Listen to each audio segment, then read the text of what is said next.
and welcome to Chow Yun-fat Reviews, back with another Hong Kong content review. This time checking out 88 Films' brand new lineup for God of Gamblers, directed by Wong Jing, who did City Hunter, Jackie Chan film. As already mentioned in previous videos, not a very big fan of that film. The comedy didn't really work for me personally. However, Holy Weapon, which I have reviewed on the channel, starring Michelle Yeoh, very funny wushu kind of parody, just completely bonkers movie. And this will be the third movie I have seen of his collection. Definitely a comedic kind of background, chops of his kind of style, definitely variety in his kind of filmography with bloodshed movies, comedy. And of course, many people would be excited for this release, being the fact you got that really badass kind of cover, you've got this really cool slick kind of edition from 88 Films. They've introduced this brand new slipcase edition, which isn't a deluxe version, but it's like a brand new, it's nice and sturdy kind of slipcase. Nice and shiny, just looks fantastic. Nice premium kind of, add to the kind of film itself. You get the brand new artwork as you're there. You get the disc, you get the booklet, and you get the poster, and you also get the alternative artwork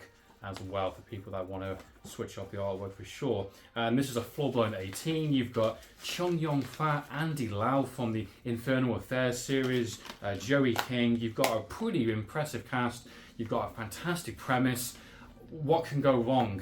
And unfortunately, a few things do. So let's check out God of Gamblers.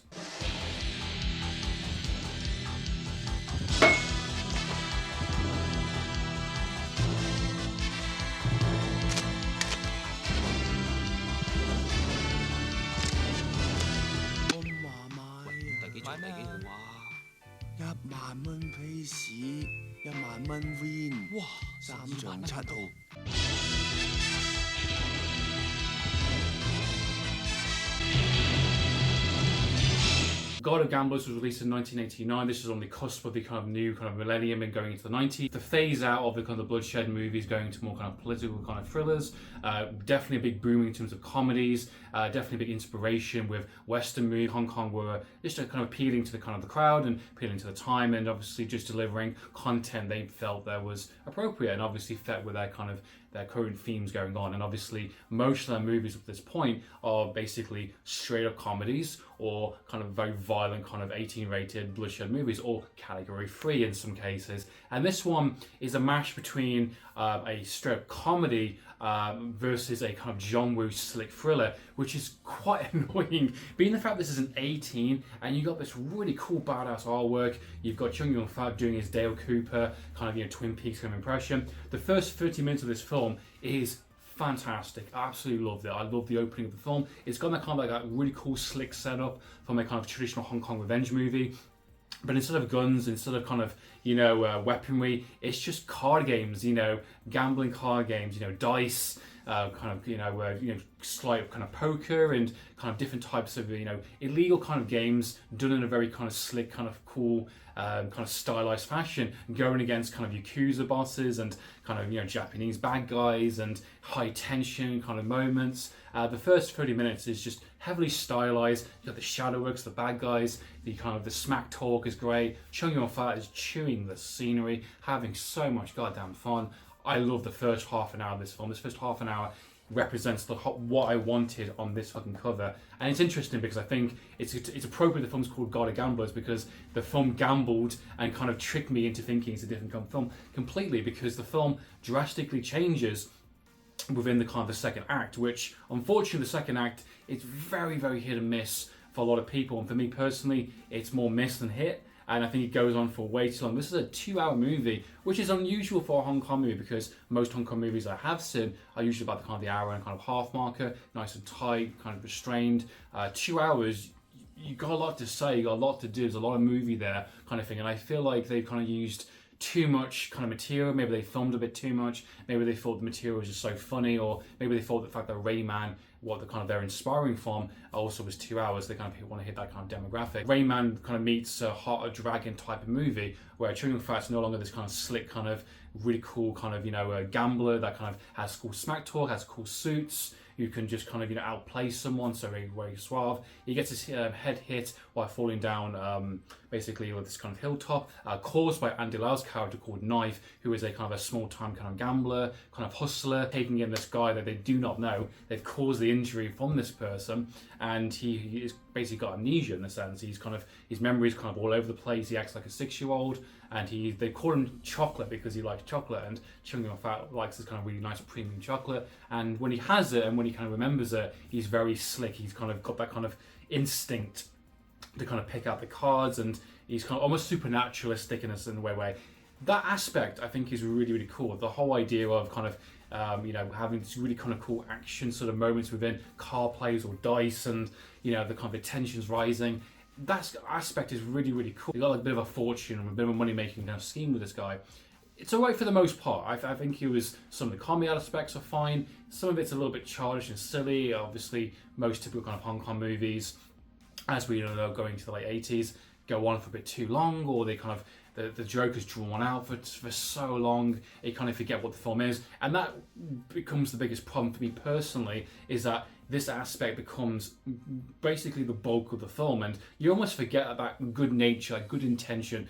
The film earns a good, respectable kind of first introduction to the film. And then you go to this kind of weird kind of slapstick kind of comedy, taking advantage of a person that's been injured, and it's just kind of, it gets a bit stale very quickly, and some of the actions and some of the things he does isn't great kind of thing. He just kind of is being loud. And while I do like Chow Yun-fat, why he is so fun in the film, and why I do think he does the best he can with the material, I do think it goes on for too long. I think Andy Lau's character is obviously very likeable, very deliberately, very abusive kind of relationship, and they played up for laughs in places. And obviously you've got Jerry King, which is the love interest, which is just kind of there. She doesn't really do much. You got the brother aspect as well, doesn't do much. And they got to get them some to hijinks, and while that's going on, the film catches up girlfriend character from the early portion of the film, who gets sexually assaulted and killed out of nowhere. The best friend is betraying him. There's backstabbing kind of alliances, and it just kind of goes all over the place. It's a very messy kind of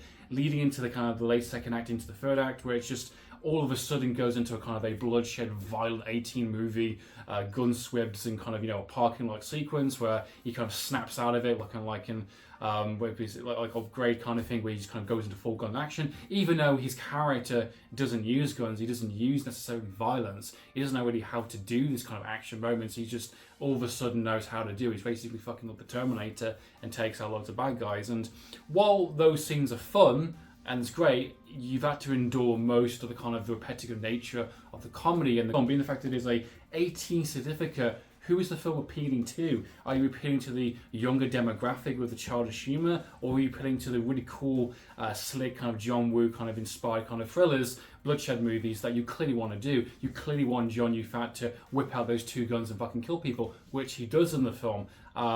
However, you've got this great concept that you're just completely wasting and undercutting by all this crap that kind of comes after. And when you get to the actual good stuff between the book end of the film with the kind of the third act, it's good. Again, you get this really cool, intense, slick kind of thrill aspect. You've kind of got this, Chow Yun-fat back to being full strength, he's back to being himself again, and he's got this kind of really cool plan to get revenge on the people that basically fucked him over.